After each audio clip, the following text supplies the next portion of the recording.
Hey guys, how are you doing? This is Zef from Untitled Chapter and I hope you're having an awesome day. So today I am back to see a good buddy of mine, Lee Stoffer. Lee, how are you doing? I'm good, Zed, how are you? Well, it's been a while. Some of you may not recognise him without a beard. He looks about 20 years younger, this guy. Streamlined. I thought, who's this kid that's opened the door? Well, it's good to see you again, Lee. It has been some time. So what is this video about? Well, this video is kicking off a new series on spoon knife sheaths. Now, making spoon knife sheaths is one of my single most requested videos I've been asked for ages, and especially in recent months as I've done some spoon carving videos. The most recent one at the time of recording this was with Aaron Garrett, a very well received 2 videos on spoon carving and scoop carving. And in there he had some sheaths that he made, and yeah, it's just been scaling up. I've been like, it's almost a daily thing. Zed, can you do a video on spoon knife sheaths? Can you do a video on spoon knife sheaths? So whenever I think of things like that, Lee Stoffer is one of my main go-tos. Now, if you're not familiar with Lee, Lee's a very good buddy of mine. He's also a mentor of mine when it comes to green woodworking and in particular spoon carving. Lee is one of the first guys I ever collaborated with a number of years ago. Kicked off, actually, and I say this quite boldly, he kicked off the career of a lot of modern day spoon carvers because it's his video that they cite as one of the first videos they ever saw that introduced him to carving. So that was a kind of an accolade in terms of your teaching. Mad, isn't it? Yeah, and it's great. And honestly, like so many people have been mentioning his videos over the years. So I'm back to see Lee to kick off this series. Now, what we're going to be doing in this video, part 1, is we're going to be looking at some examples, and it's just an overview of the different types of ways you can protect your spoon knife. And this is where I'll bring you in, Lee. First and foremost, what's the importance of even protecting the edge of your spoon knife or any knife in general? Well, there's twofold. You want to protect the edge from getting damaged, and you want to protect yourself from getting damaged by the edge or other things. You know, most people keep their tools in a bag or a box. Now, if you've got a solid box with a compartment for each knife, they're probably fairly safe. Most people I know use a bag or a basket or something like that. So you want to protect the edge of the blade.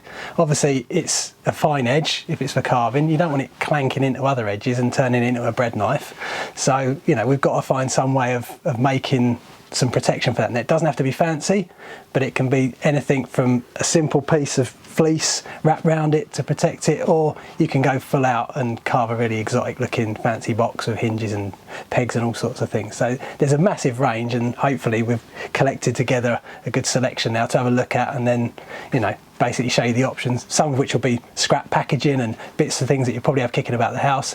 Other bits you'd have to invest a bit of time in, but we've got some options for you. And this is the beauty now, as we were kind of putting the props together for this video, there's certain things I'm seeing, I'm like, man, that's a really cool idea. I've not seen that before. So what the idea of this video is to spark off your own creativity, your own imagination. Like Lee just mentioned, we're going to look at stuff that, yeah, you got literally lying around your house, okay, that you can use as a spoon knife sheath, all the way to stuff that's a little bit more intricate, a little bit more involved. So the point of this video is to give you an overview, to kind of get your own thinking in process, because we spoke about this off camera when I arrived today at Lee's abode, and that is, when I've done a search online for kind of spoon knife sheaths, there's actually not a huge amount of information that's out there at the time of recording this video.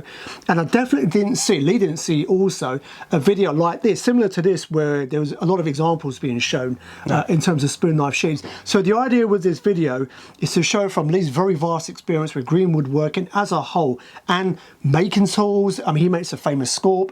In terms of like, it's a design that he's worked with over the years that's become renowned. So he has a lot of experience with tools as well as green woodworking and spoon carving. So he has a very holistic vantage point in terms of like the whole tool side of things. So he brings a lot of experience to the table. And so there was things that you're going to be seeing in a moment that even I looked at and I thought, wow, that's a really cool idea. So in this video, you're going to see an overview of all the examples. And like I said, this is part of an ongoing series in terms of honing in on so many styles of sheaths and going into very, very specific steps in terms of how you make them. So Lee, with your kind permission, I think I'll jump behind the camera and we'll get started at looking at some of these examples. Awesome, let's do it. Guys, hope you enjoy the rest of this video.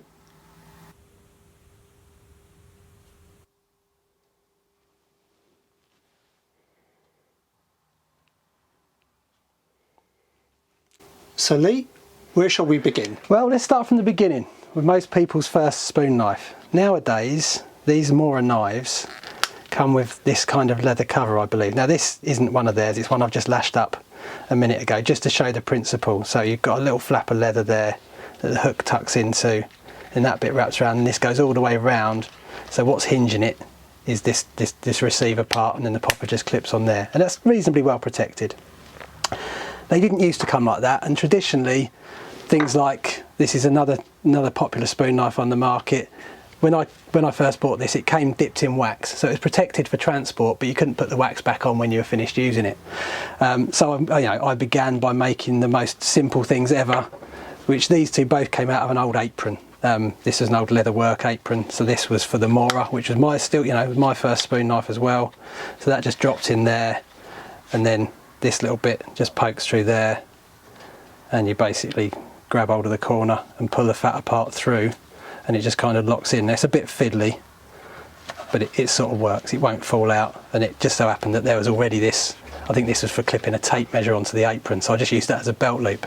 So that's as basic as it gets really, is that one, and then this one is just a fold of the same material that you can slip over the blade. But inherently, obviously, you're going to end up cutting it because you've got a sharp edge there somewhere, and it's a bit of a faff on anything more curved than that. So then, if you've bought tools off a certain tool makers, they might come wrapped in a nice piece of fleece, and again, you can wrap it back up in that, and go a couple of laps around it, and then hold it on with an elastic band. It's going to do the job to a fashion. They're not overly protected in terms of there being soft materials, so you could go even simpler than that. One of my old favourites, and I've transported lots of tools this way, is pipe lagging. So this is basic 22mm pipe lagging that you'll probably find on most of your central heating system where it's not visible. And a little bit of, it's got this split in it so you can wrap it around the pipes. So you want a bit of gaffer tape around it just to stop it from pulling apart. But it's generally big enough, the 22mm stuff is generally big enough to receive a blade and stop when you get to the swelling in the handle. So I've put a little bit of an end cap on it and some tape in there. You could just put a little plug of wood in the end, cut it long enough, and that gives it really good protection. It doesn't fall out in a hurry, but again, they'll wear out. They're a bit, they'll scar up inside. They're a bit faffy, but it's a quick, cheap, easy solution. If you ever buy tools from an engineering supplies like drill bits and things like that, they'll sometimes come in these little boxes, and again, they've got this clicky little system on, so you can adjust the length, and the whole knife fits in there. That's really well protected, and if you've already bought something that came in this and it doesn't need to be in it anymore, why not recycle it? There's an engineering firm local to me that actually buys lots of tools in that they make up, and then they give these away. Another old classic is the tennis ball. Quite a lot of people used to use them for the bigger tucker cams, but again, you just cut a little slot, poke the point of the knife in and rotate it, and that'll keep it reasonably safe. It's got the potential to wiggle off a little bit, but it's pretty solid. It stays on.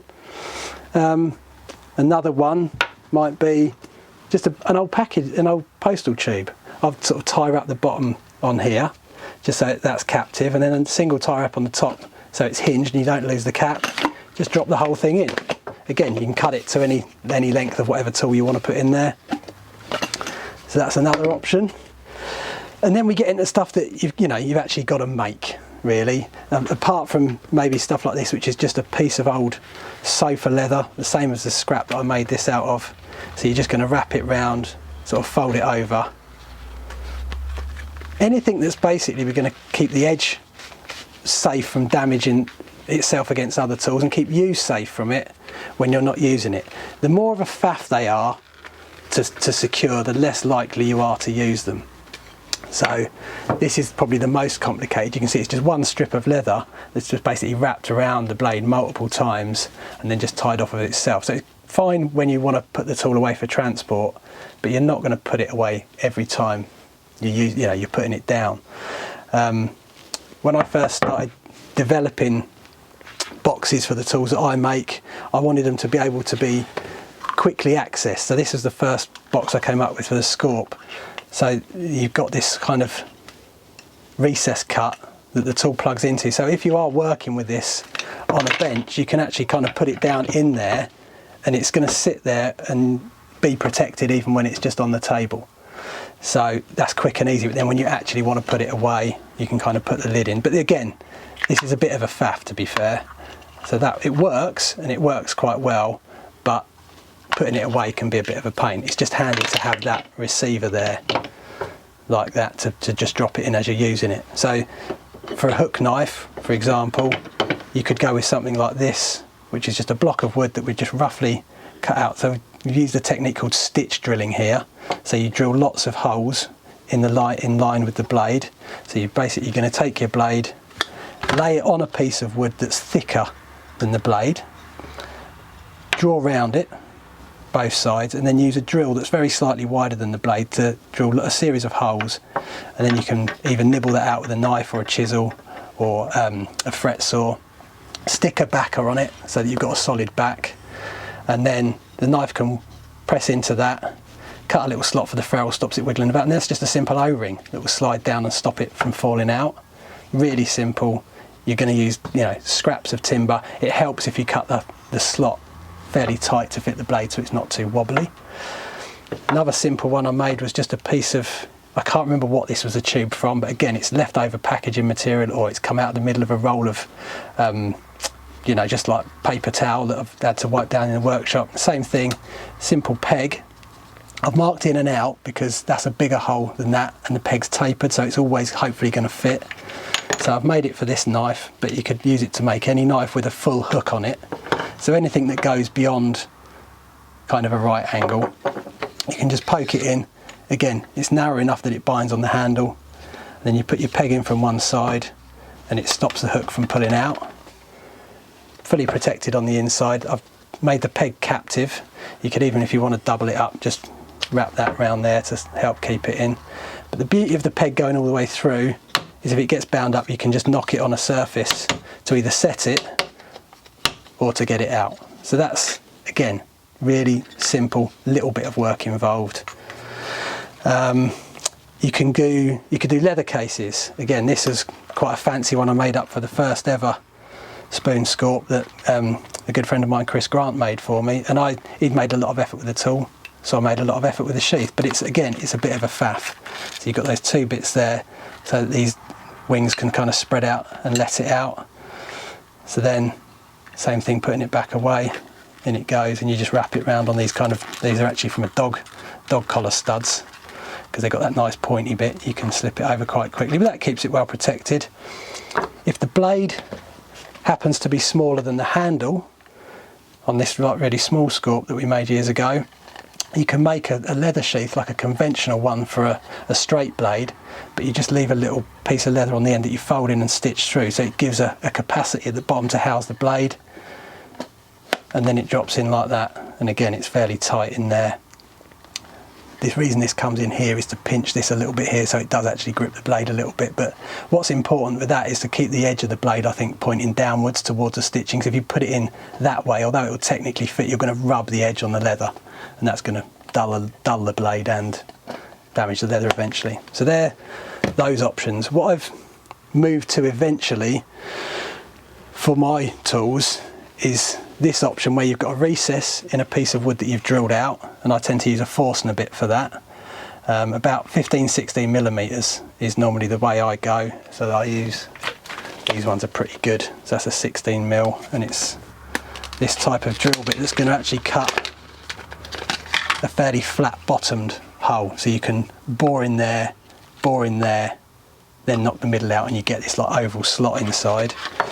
And then again, the beauty is you can just have one securing peg, post the knife in. I tend to cut a little recess for the handle to sit in as well, so it can't wiggle around too much. So that in itself is a fairly firm fit. Then you pop the peg in and it's locked in there and very well protected. You know, you could proper smack that around and it's not going to get damaged. So that's one option for making a wooden cover.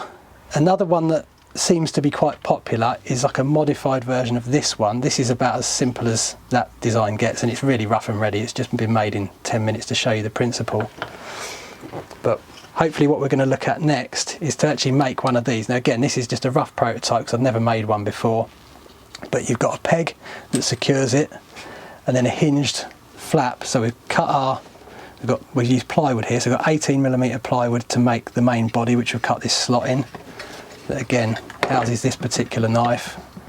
And then the door swings shut, and we tried 2 different hinge positions, hence there's an extra hole, and then the peg just goes in to secure the door.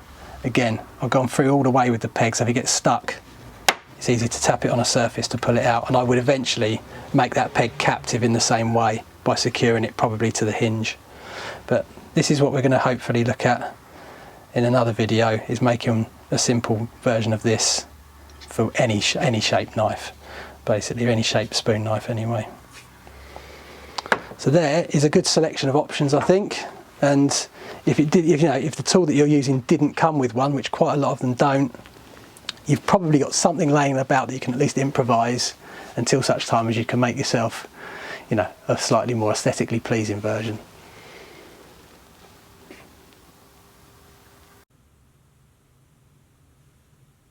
So there you have it, my friends. That's a wrap for this short video. As I explained at the very beginning, this was to give you an inspiration, some ideas of the options you have available to you should you have a spoon knife sheath that you want to make a cover for. So hopefully, with Lee's help and obviously showing you some real life examples, that's kind of sparked off your creativity. Now, what we're going to do in the second part of this series, the last sheath that Lee showed you is what Lee's actually going to show you step by step how to make. Now, if that tutorial is already out by the time you're watching this video, there will be a link to that in the description below this video, as well as pinned to the top of the comments. So Lee's going to show you, like I said, step by step how to make the last one that he showed in this video. Now, some of these are obviously very self-explanatory and very straightforward.